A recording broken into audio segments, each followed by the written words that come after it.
الحمد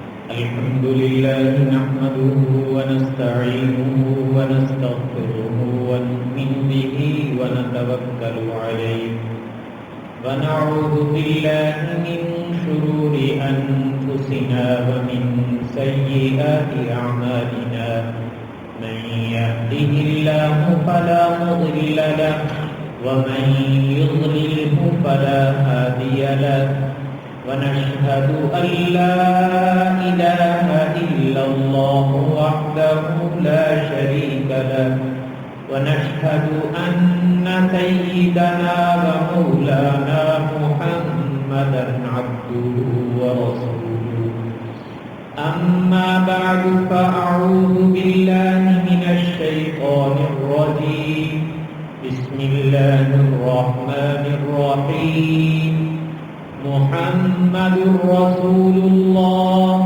والذين معه أشداء على الكفار رحماء بينهم تراهم ركعا سجدا يبتغون فضلا من الله ورضوانا وقال النبي صلى الله عليه وسلم اللهم أعز الإسلام بعمر بن الخطاب أو بعمرو بن هشام صدق الله وصدق رسوله النبي الكريم ونحن على ذلك من الشاهدين والشاكرين والحمد لله رب العالمين اللهم صل على سيدنا محمد النبي الأمي وعلى آله وأصحابه وسلم تسليما كثيرا كثيرا يا رب صل وسلم دائما أبدا على حبيبك خير الخلق كلهم. گزشتہ جمعے سیدنا عثمان رضی اللہ تعالیٰ عنہ کا تذکرہ چل رہا تھا چونکہ 18 ذی الحجہ ان کی یوم شہادت تھا اور یقیناً اللہ تعالیٰ نے ان کو بڑے مقامات سے نوازا تھا جسے ہم بیت رضوان کہتے ہیں، جس کا تذکرہ اللہ تعالیٰ نے قرآن پاک میں کیا ہے لقد رضی اللہ عن المؤمنین اذ یبایعونک تحت الشجرہ فعلم ما فی قلوبہم، کہ اللہ تعالیٰ ان تمام لوگوں سے راضی ہو گئے جو آپ کے ہاتھ پر ایک درخت کے نیچے بیعت کر رہے تھے، اور اللہ تعالیٰ ان کے دلوں میں جو جذبات تھے ان سے پورے طریقے سے واقف. اللہ کو سب علم تھا کہ یہ دلوں میں کتنے پاکیزہ ہیں، تو اسے بیت رضوان کہا جاتا ہے.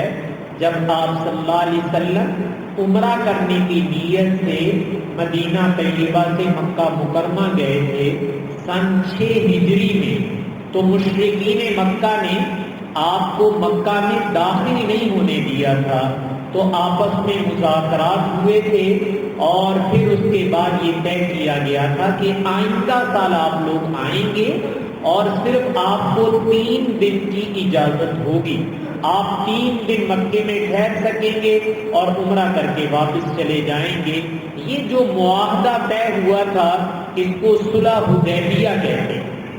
لیکن ان معاملات کے ابتداء طے کرنے کے لیے حضرت عثمان رضی اللہ تعالیٰ عنہ کو رسول پاک صلی اللہ علیہ وسلم نے اپنا سفیر قاصد، اپنا نائب صلح کے معاملات طے کرنے کے لیے ان کو بھیجا.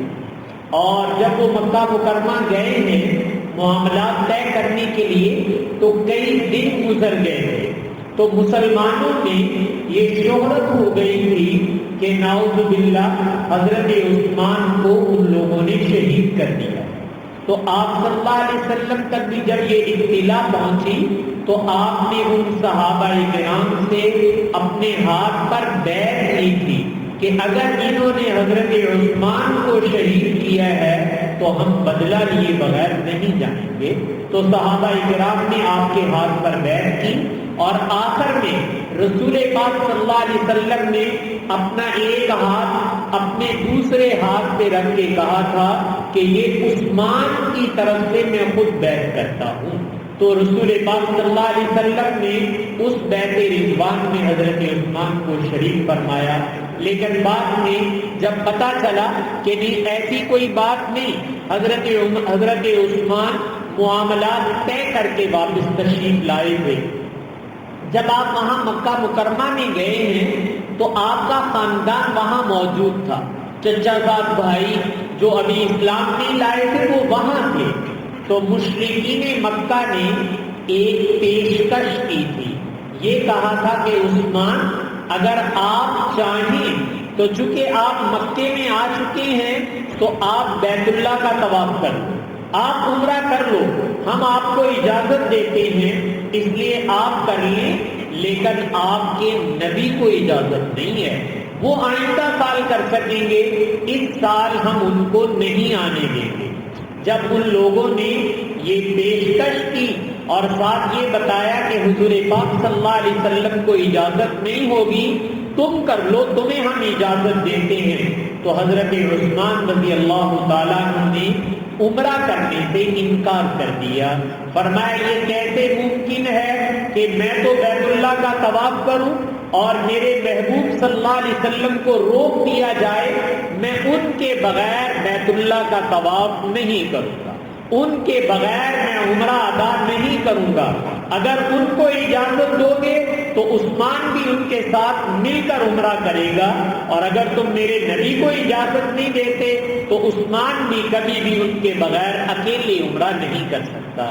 یہ حضرت عثمان رضی اللہ تعالیٰ عنہ کی محبت تھی جو رسول پاک صلی اللہ علیہ وسلم کے ساتھ اس کا اظہار کیا. بلکہ اسی سفر میں ایک واقعہ اور پیش آیا. حضرت عثمان رضی اللہ تعالیٰ عنہ جب معاملات طے کرنے کے لیے مشرکین مکہ کے جو سردار تھے ان کے ساتھ بات چیت کرنے کے لیے چلے ہیں، تو آپ کے چچا زاد بھائی جن کے پاس جا کر آپ ٹھہرے ہوئے تھے، انہوں نے کہا عثمان تم بھی اپنے خاندان کے سردار ہو، بڑے آدمی ہو، چودھری ہو، اور جن کے ساتھ بات کرنے جا رہے ہو وہ بھی بڑے رؤسا سرداران قریش ہیں، تو ہمارے علاقے کا رواج اور ہمارے خاندان کا رواج یہ ہے کہ جب وہ اپنی تہبند چادر باندھتے ہیں تو چادر ٹخنوں سے نیچے تک جاتی ہے، بلکہ زمین پر گھسٹتی ہوئی جاتی ہے تاکہ پتہ چلے کہ یہ بڑے چودھری صاحب ہیں، بڑا سردار ہے. تو تمہاری چادر تو ٹخنوں سے اوپر ہے، تو یہ تمہارے رواج کے خلاف ہے. تمہارا خاندان وہ اس طرح چادر نہیں باندھتا، وہ تو ٹخنوں سے بھی نیچے لٹکا کے رکھتا ہے. تم نے یہ کیا کیا ہوا ہے؟ ٹخنوں سے اوپر اپنی پنڈلی تک چادر باندھی ہوئی ہے. تو یہ تمہارے جو سرداران قریش ہیں ان کے بھی خلاف ہے اور تمہارے خاندان کے طریقے کے بھی خلاف ہے. تو تم چونکہ بات چیت کرنے جا رہے ہو تو ذرا اپنی تہبند کو نیچے لٹکاؤ تاکہ پتہ چلے کہ تم بھی سردار ہو. جب چچا زاد بھائی نے یہ جملہ کہا تو حضرت عثمان رضی اللہ تعالیٰ عنہ نے ایک تاریخی جملہ میرے اور آپ کے لیے کہا تھا. حضرت عثمان نے فرمایا لا ہاکذا اذا ربو صاحبنا، کہ جیسے تم کہتے ہو نا کہ بھئی یہ نیچے تک لٹکا دیا جائے، ایسے اب نہیں ہوگا. اس لیے کہ جیسے میں نے چادر باندھی ہوئی ہے اس طرح ہمارے محبوب صلی اللہ علیہ وسلم چادر باندھتے ہیں. آپ ٹخنوں سے نیچے نہیں لٹکاتے، اور جب سے ہم نے اپنے محبوب صلی اللہ علیہ وسلم کو دیکھ لیا ہے تو اب ہم اپنے خاندان کے رواج کو نہیں اپنائیں گے، اپنے علاقے کے رواج کو نہیں اپنائیں گے، بلکہ صرف اپنے محبوب صلی اللہ علیہ وسلم کے طریقے کو اپنائیں گے. اس لیے چادر اب یہ ٹخنوں سے اوپر رہے گی، کوئی ہمیں سردار مانے یا نہ مانے اس سے ہمیں بحث نہیں ہے. ہم نے اپنے محبوب صلی اللہ علیہ وسلم کو جس طرح چادر باندھتے دیکھا ہے اسی طریقے سے چادر باندھیں. تو میں نے عرض کیا تھا کہ یہ حضرت عثمان رضی اللہ عنہ کا اظہار محبت تھا. جیسے اس مہینے میں حضرت عثمان رضی اللہ تعالیٰ عنہ کی شہادت ہے 18 ذی الحجہ کو، تو یہ مہینہ ختم ہو رہا ہے اور آگے اسلامی نیا سال شروع ہوتا ہے 1 محرم سے، جس کو ہم اسلامی سال کہتے ہیں، سن ہجری کہتے ہیں. تو مسلمان ان کی عبادات اور ان کی تاریخ وہ ہجری سال کے ساتھ متعلق ہے. یاد رکھیے گا رسول پاک صلی اللہ علیہ وسلم جب مدینہ طیبہ تشریف لے گئے اور بعد میں سن کو طے کرنے کا معاملہ آیا کہ مسلمانوں کی تاریخ اور مسلمانوں کا سن وہ کہاں سے شروع ہونا چاہیے، تو صحابہ کرام کے اتفاق کے ساتھ یہ طے کیا گیا تھا کہ ہجرت سے شروع کیا جائے. جب مسلمانوں نے مکہ مکرمہ سے مدینہ طیبہ ہجرت کی تھی، اپنے گھر بار کو چھوڑا تھا، تو یہاں سے مسلمانوں کے سن ہجری کا آغاز کیا گیا ہے. تو مسلمانوں کا سن وہ ہجری ہے، اور میں نے کہا کہ اسلامی احکامات وہ انہیں اسلامی مہینوں کے ساتھ متعلق ہوتے ہیں. جیسے آپ عید الفطر کہتے ہیں، عید الاضحیٰ کہتے ہیں، حج کہتے ہیں، رمضان کہتے ہیں، اور دیگر احکامات ہیں، تو وہ اسلامی مہینے جنہیں آپ چاند کے لحاظ سے کہتے ہیں ان مہینوں کے ساتھ متعلق ہے. اس لیے بحیثیت مسلمان ہمیں اپنے اسلامی سن اور اسلامی تاریخ سے وابستہ رہنا چاہیے، تاکہ ہمیں پتہ چلے کہ مسلمانوں کی تاریخ وہ کون سے سن اور کون سے مہینوں کے ساتھ وابستہ ہے. تو میں نے کہا محرم الحرام یہ اسلامی سال کا پہلا مہینہ ہوتا ہے، یہاں سے مسلمانوں کا سن ہجری شروع ہوتا ہے، اور اللہ تعالیٰ نے اس کے ساتھ ہمارے دین کے بہت سارے احکامات کو وابستہ کیا. 1 محرم الحرام میں نے کہا کہ یہ حضرت عمر رضی اللہ تعالیٰ عنہ کی شہادت کا دن ہے. آپ کی شہادت وہ 1 محرم الحرام کو ہے. آپ کی سوانح اس کو بھی تذکرہ کیا جائے گا، لیکن اس سے پہلے رسول پاک صلی اللہ علیہ وسلم نے جو حضرت عمر رضی اللہ تعالیٰ عنہ کے بارے میں خوشخبریاں دی تھی، مبشرات جنہیں کہا جاتا ہے، میں کچھ ان کا تذکرہ کرنا چاہتا ہوں. اللہ تعالیٰ نے حضرت عمر رضی اللہ تعالیٰ عنہ کو زمانہ جاہلیت میں بھی بڑا دبدبہ بھی دیا تھا، عقل اور فہم بھی عطا کی تھی، اور بڑے زیرک قسم کے انسان تھے. تو رسول پاک صلی اللہ علیہ وسلم نے ایک موقع پر اللہ تعالیٰ سے دعا مانگی، اللہم اعز الاسلام بعمر بن الخطاب، اے اللہ تو اسلام کو سربلندی عطا فرما، اسلام کو شان و شوکت عطا فرما عمر بن خطاب کے اسلام کے ذریعے، کہ اگر عمر خطاب کا بیٹا مسلمان ہو جائے تو اس سے مسلمانوں کو طاقت ملے گی، مسلمانوں کو قوت ملے گی، اسلام کا غلبہ ہو جائے گا. اور حضرت عمر کے مقابلے میں دوسرا شخص تھا جس کا نام تو عمر بن ہشام ہے، لیکن جسے میں اور آپ ابو جہل کہتے ہیں.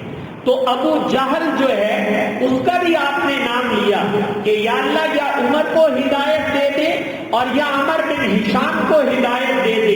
اللہ تعالیٰ نے رسول پاک صلی اللہ علیہ وسلم کی یہ دعا حضرت عمر کے حق میں قبول فرمائی، اور اللہ تعالیٰ نے رسول پاک صلی اللہ علیہ وسلم کی اس دعا کی برکت سے جو آپ نے اللہ سے مانگی تھی، اللہم اعز الاسلام بعمر بن الخطاب، یا اللہ اسلام کو سربلندی عطا فرما عمر بن خطاب کے اسلام کے ذریعے سے، تو اللہ تعالیٰ نے یہ دعا قبول کی، اور اللہ تعالیٰ نے حضرت عمر کو اسلام کی دولت سے سرفراز فرمایا. اگر یہ کہا جائے تو بے جا نہیں ہے کہ حضرت عمر رضی اللہ تعالیٰ عنہ وہ میرے نبی پاک صلی اللہ علیہ وسلم کی مراد تھے. آپ نے اللہ سے مانگ کر لیا تھا کہ کہ یا اللہ عمر مجھے دے دیجئے گا اور اس کو اسلام کی توفیق عطا فرمائیے گا. تو رسول پاک صلی اللہ علیہ وسلم کی دعا قبول ہوئی اور اللہ تعالیٰ نے حضرت عمر رضی اللہ تعالیٰ عنہ کو اسلام کی دولت سے سرفراز فرمایا. اللہ تعالیٰ کے علم میں تھا کہ اس شخص سے دین کا کام لیا جائے اور اللہ تعالیٰ نے صرف یہی نہیں کہ آپ کی زبان مبارک سے دعا اور کچھ مبشرات سنائی بلکہ پہلی جو آسمانی کتابیں اتری ہیں تورات، انجیل، زبور، ان آسمانی کتابوں میں 2 تذکرے ملتے ہیں. ایک تذکرہ سرور کونین صلی اللہ علیہ وسلم کا ہے، نبی آخر الزمان خاتم النبیین، آپ کا تذکرہ اللہ نے پہلی آسمانی کتابوں میں کیا اور اتنا زیادہ کیا کہ قرآن کہتا ہے یعرفونہ کما یعرفون ابناءہم، کہ رسول پاک صلی اللہ علیہ وسلم کا تذکرہ پہلی آسمانی کتابوں میں اتنا زیادہ تھا کہ یہود و نصارہ وہ رسول پاک صلی اللہ علیہ وسلم کو اس طرح پہچانتے تھے کہ یہ اللہ کے آخری نبی ہیں جیسے کوئی شخص اپنے بیٹے کو پہچانا کرتا ہے. پہچاننے میں اللہ نے کوئی شبہ نہیں رہنے دیا تھا. آپ صلی اللہ علیہ وسلم کی آمد سے پہلے اللہ نے آسمانی کتابوں میں رسول پاک صلی اللہ علیہ وسلم کا اتنا ذکر خیر کیا، اتنی علامات بتائیں، اتنی نشانیاں بتائیں کہ قرآن کہتا ہے اہل کتاب سے پوچھ کر دیکھو جو ان میں سے صحیح لوگ ہیں وہ تمہیں بتائیں گے کہ ہم تو حضور کو اس طرح پہچانتے جیسے کوئی اپنے بیٹے کو پہچانتا ہے. یعنی حضور کی پہچان میں کوئی شبہ نہیں رہنے دیا. ایک تعارف، اس کے ساتھ حضور کا ایک تعارف اور بھی کرایا گیا، وہ یہ کہ جیسے رسول پاک صلی اللہ علیہ وسلم کا تذکرہ آسمانی کتابوں میں موجود ہے، آپ کے خلفائے اربع حضرت ابوبکر، حضرت عمر، حضرت عثمان، سیدنا علی المرتضیٰ رضی اللہ تعالیٰ عنہ، ان کا تذکرہ بھی پہلی آسمانی کتابوں میں اللہ نے کیا کہ میرے نبی ہوں گے اور ان کے یہ چاروں خلفاء ہوں گے. تو میں نے کہا پہلی آسمانی کتابوں میں ان حضرات کا تذکرہ بھی موجود ہے. ایک بات میں عرض کر دیتا ہوں، حضرت عمر رضی اللہ تعالیٰ عنہ زمانہ جاہلیت میں جبکہ رسول پاک صلی اللہ علیہ وسلم نے ابھی نبوت کا اظہار نہیں کیا تھا، نبوت کا دعویٰ نہیں کیا تھا، تو ابھی تو کسی کو پتہ بھی نہیں تھا کانوں کان کہ حضور اللہ کے آخری نبی بننے والے ہیں. حضرت عمر اپنے ایک تجارتی سفر میں ملک شام گئے جہاں بیت المقدس ہے، تو وہاں جا کر اپنا کوئی تجارتی کام تھا، کاروبار وہ کرتے رہے. اس زمانے میں قافلے بن کر جاتے تھے، تو وہ قافلہ واپس آنے لگا تو حضرت عمر کا ابھی کام رہتا تھا، تو آپ نے فرمایا تم چلے جاؤ، میں 1-2 دن میں کام نمٹا کر پیچھے آ کر مل جاؤں. تو آپ عیسائیوں کے ایک گرجا گھر، ایک ان کی عبادت کی جو جگہ ہے وہاں ٹھہرے ہوئے تھے، بیٹھے ہوئے مسافر ہیں جیسے ہمارے ہاں مسافر کبھی مسجد میں آ کر بیٹھ جاتے ہیں، تو ان کے گرجا گھر اور عبادت خانے میں آپ بیٹھے ہوئے. تو ان کا جو پوپ اور پادری ہے اس نے دیکھا ایک مسافر آدمی ہے اور کوئی جانتا نہیں ہے، تو اس نے حضرت عمر سے کہا کہ بھئی یہاں بیٹھے ہوئے ہو، ایک کام کرو، یہ مٹی پڑی ہوئی ہے یہ ساری اٹھا کر باہر نکالو. تو حضرت عمر نے فرمایا کہ بھئی میں تمہارا کون سا نوکر ہوں کہ تم مجھے آرڈر کر رہے ہو کہ یہ مٹی اٹھا کر باہر کرو. تو اس نے کہا نہیں تمہیں اٹھانی پڑے گی، نہیں اٹھاؤ گے تو میں تمہیں اندر بند کر دوں گا. اس نے باہر سے گیٹ کا تالا لگا دیا اور عمر کو اندر بند کر دیا اور خود چلے گئے. اور کچھ دیر کے بعد واپس آئے تو دیکھا حضرت عمر اسی طرح بیٹھے ہوئے، تو آ کر اس نے ڈانٹنا اور ڈانٹ ڈپٹ شروع کر دی کہ بھئی تم نے یہ مٹی کیوں نہیں اٹھائی. تو حضرت عمر کو غصہ آیا، جو کسی کئی وغیرہ پڑی ہوئی تھی حضرت عمر نے وہ اٹھائی اور اس کے سر پہ دے ماری، اور جب اس کے سر پہ ماری تو وہ تو بڑی ڈھیر ہو گیا، مر گیا. تو حضرت عمر رضی اللہ تعالیٰ عنہ جلدی سے وہاں سے نکل کھڑے ہوئے کہ یار بندہ مر گیا، یہ تو مجھے گرفتار کر لیں گے، تو یہاں سے نکل جانا چاہیے. تو حضرت عمر وہاں سے بھاگ کھڑے ہوئے. اب جلدی سے نکلے ملک شام سے اور بھاگتے بھاگتے جب سانس پھولا تو کہیں آرام کرنے کے لیے ایک دیوار کے سائے میں ٹھہر گئے. کوئی دیوار تھی, گھر تھا, کوئی جگہ, اس کے سائے میں ٹھہر گئے. آپ وہاں سائے میں بیٹھے ہوئے ہیں. کچھ دیر کے بعد اندر سے ایک راہب نکلا, ایک ان کا پادری آیا باہر. اس نے آ کر ایک کتاب کھولی اور اس کو دیکھنا شروع کیا اور حضرت عمر کو بھی دیکھنا شروع کیا. کہا اندر آ جاؤ, مسافر لگتے ہو. کہا ہاں. اندر لے گیا, پانی وانی پلایا.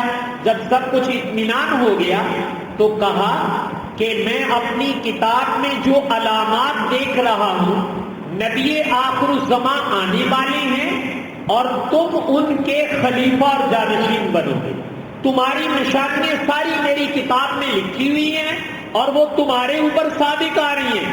مجھے نظر آ رہا ہے کہ تم نے خلیفہ بننا ہے. تو ایک کام کرو, وہ کام یہ ہے کہ تم نے ملک شام کو فتح بھی کرنا ہے. اس علاقے میں تم فاتح بن کر آؤ گے. یہ جو میرا عبادت خانہ ہے, یہ گرجا گھر ہے, یہ مجھے لکھ کے دے دو کہ یہ میرے سے نہیں لوگے, یہ مجھے دے دو گے. ایسے کرو, ایک چمڑے کے اوپر لکھ دو. تو حضرت عمر سے جب اس نے یہ بات کی تو حضرت عمر کو بڑا تعجب ہوا کہ میں تو اپنی جان کے لالے پڑے ہوئے ہیں, جان بچانے کے لیے بھاگ رہا ہوں, اور تم کہہ رہے ہو کہ تم نے یہاں فاتح بن کے آنا ہے اور تم یہاں کے حاکم بنو گے. کہاں ہم مکے کے بدو اور کہاں یہ لوگ اتنے ڈیولپ جو اعلیٰ قسم کی حکومتیں کرنے والے, ہم کہاں فاتح بن سکتے ہیں. لیکن چونکہ وہ جان نہیں چھوڑ رہا تھا تو حضرت عمر نے اس کے چمڑے کے اوپر لکھ دیا کہ اچھا اگر میں یہاں فاتح بن کے آیا تو میں یہ جگہ تمہیں دے دوں گا, اور نیچے اپنے دستخط کر دیے. یہ دیکھیے, یہ وہ زمانہ ہے جب حضور پاک صلی اللہ علیہ وسلم نے ابھی نبوت کا اعلان نہیں کیا اور